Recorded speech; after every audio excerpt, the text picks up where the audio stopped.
Hi again. Right then, so fight or flight response. Well, this is the thing. This is the thing that we're all missing. This is the thing we're not catching fast enough. This is the basis of most of our behaviours. And I'll do another video about tributaries in the future, and it will help to explain all that. I'm going to go all high tech on that one. I'm going to have slides and everything. Oh my gosh, it's going to be fantastic. Right, so the fight or flight response. Why do we behave the way we behave? Well, when we feel under threat, these days that can mean a threat to our time. It can mean a threat to our work-life balance. It could mean a physical threat. Oh my gosh, life or death one. It can mean a financial threat. It can mean a verbal threat. It can be an emotional threat. All of these threats, sorry, my battery went low there. All of these threats trigger off the same response in us. Okay? That response is the fight-flight response. There are other responses, the stress responses too, that we do in the middle of all this, which is fight, flight, feed, fornicate, freeze, and fawn, all of which are covered in the course. But I'm going to just talk about the fight or flight response today. So when we feel threatened, what happens? Immediately, quick as a flash, the amygdala starts firing up. When we perceive a threat, but the amygdala fires up. Now that's really important, and not many people know about it. So I'm gonna, I want to raise awareness about this stuff. So amygdala flares up. Why is that important? Well, that's like our panic and pleasure response center. When that flares up, the next thing that happens is our prefrontal cortex behind our foreheads shuts off. Now that's really important as well, because prefrontal cortex, this bit here in our brains, is the part that's responsible for logical thinking, rational thinking, calm, factual, consequential thinking. If I do this, then this happens. If this happens, then that happens. Then I'll do that, and then this happens. Consequential thinking, logic, facts, calm. Switched off. So all you've got left is the amygdala going, watch out, watch out, watch out. And then that is really important because it sends signals to hypothalamus. Hypothalamus sends signals to the adrenal glands at the back, at the top of our kidneys there. And then that dumps a load of adrenaline into our system. Right. Why is that important? Well, now then, that's the part where your heart starts being supercharged. That's the part where your heart's going and it's going like mad. Why does it do this? Oh, well, if we're under life and death threat, if you're thinking of saber-toothed tigers coming at you to chew your eyes out and claw at your throat, then we need all the available resources that we possibly can to survive that life and death attack, So our body goes into a survival mode, basically. So our hearts pump a load faster to feed our muscles, to give them the energy they need so that we can fight for longer or run for longer, That's the point. That's why our heart starts going 3 million miles an hour when we feel nervous about stuff. And if we feel nervous all the time, then the heart's going all the time. And then we have high blood pressure, and then we have migraines and stuff. It's not good for us. Okay, what else happens? When we go into our fight or flight response, shoulders come up. Wow, why?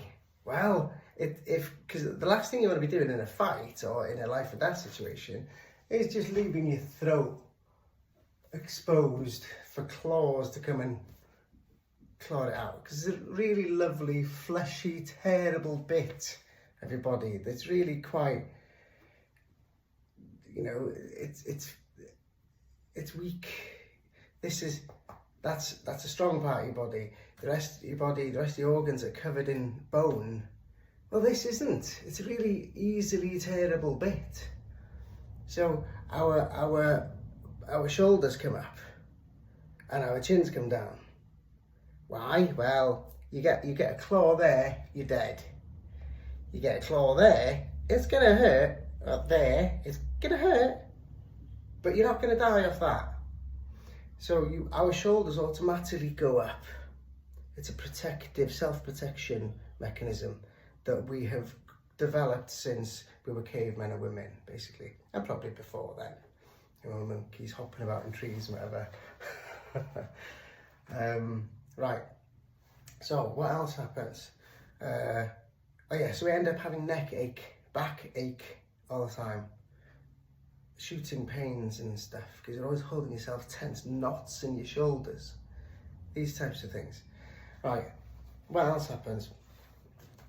Blood goes from stomach, to muscles, it's diverted.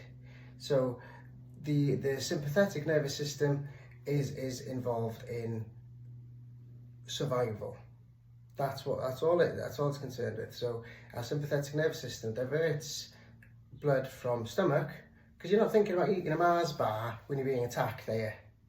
You're thinking of, oh my God, fight or run as hard as possible, as fast as possible, and then we can eat when we're calmer, yeah? So our stomach feels jittery, it feels, ugh, don't want to eat, you can't think about food when you're under attack now. That's why when you're stressed, you lose weight, because you don't feel like food, you don't eat the same, don't digest the same, so we lose weight. So don't be thinking it's a good thing. That's not a healthy way of losing weight. Just say it. You knew that already. I know you knew that already. I'm just saying it. Right. What else happens? Our breathing goes. Why? Well, that's a really fast way of getting oxygen into our bloodstream, so they can feed the blood cells, get oxygen into the blood that feeds the muscles, that feeds the mitochondria to make energy, so that we can fight for longer and run for longer if we need to. So all of our breathing comes up here, and it's panic attack time. Yeah, that's so all of our breathing comes up here then, when we perceive that we're under attack. Okay, what else happens? We sweat. Why do we sweat? Well, we sweat because there's a lot of activity going on here. There's a load of stuff going on, and that creates heat, and sweat brings our body temperature back down. It helps to regulate our body temperature. But also in a fight, I don't know if you ever do any martial arts or whatever, but if you're trying to grab onto somebody who's wet, it's a lot harder to grab onto somebody who's wet than it is somebody who's dry. So our body sort of creates its own slime so that we can wriggle out of things easier. So that's why when we're feeling judged, or if we're going for an interview or whatever, then we sweat, because we're feeling, you know, it's a nervous time where we feel like we're under judgment, like we're under attack, but we're not. It's not life and death, is it? It's not literally like there's somebody coming to rip your throat out. No. So we need to learn the difference. Our brains need to get the memo. Our brains need to learn the difference between proper attack, life and death stuff, and non-life and death stuff. And we can learn this. And those people that say you can't learn it, yes you can. If you're determined about it, if you're absolutely, I've got to beat this, I don't want to live my life feeling anxious or angry all the time. If that's how you want to live, then knock yourself out. And if you don't want to learn anything new, then fine, you know, carry on, great, fine, whatever. Harm yourself, but don't harm other people, you know. But if you want to learn how to be happier, then it is possible. We need to keep a check on what's going on in here to bring our fight or flight reaction down, back under our control, not just automatic pilot going, oh, I'm off again, woo. No, let's not. Our body will make sure that we survive stuff, but our happiness is our responsibility. No one else's. No one else's. We can't rely on other people for our own happiness. No, we can't. Our happiness is our responsibility that we've got to take action about. So anyway, sorry about the rant. Right, fight, flight. What else happens? So we sweat. But the stomach gets tense. So it feels like you're carrying around a brick. Well, why? Well, in a fight, life and death situation, you can take a punch. You can take a punch, and you can carry on. But if you go around with your belly not tense, then you cop a punch in that, all the air explodes out of your lungs, out of your mouth. You've got no air left then to fight with.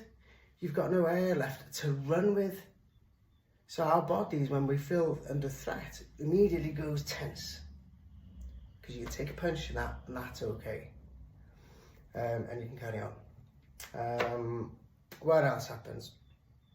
We start to overthink like crazy. We start to think, oh my God, what's going to happen if this happens? If that happens, what are they going to do? What are they going to do if that happens? Oh my God, what am I going to do? What's the effect on that going to be? So you can't focus on one thing. You can't. Your brain's constantly going. It's in. Watch out for that threat mode. It's in. Oh my gosh. Oh my gosh. And then you might be able to calm yourself down for a bit, but then your head will go, yeah. But what if this happens? So the phrases your brain will tell you to keep you on guard are phrases like yes, but, and what if. They're the things that are gonna keep you triggered, to keep you up here, to keep your head on the swivel, just in case something happens, just in case. I'm ready, because your head's giving it, yeah, but and what if that happens? All down to survival. Our brains don't know the difference yet between life and death, attack, and the life that we have now. It doesn't know the difference yet. And it's up to us to teach us this. It's up to us to grow new wiring. It's up to us to grow new responses instead of reacting to everything. I hope that makes sense. I hope that makes sense. If you want to learn more about it, and if you want to learn how to do it, then come on the course. It's as easy as that. If you don't want to come on the course, that's okay. But I'm hoping that this video brought you awareness on what's going on in you. There is a predictable pattern here. And I'm determined to get this message out to people. There is a predictable pattern here that once you start becoming aware of, then you can start doing something different about it. Okay, I've talked enough now. Take care. See you later. Thanks for listening.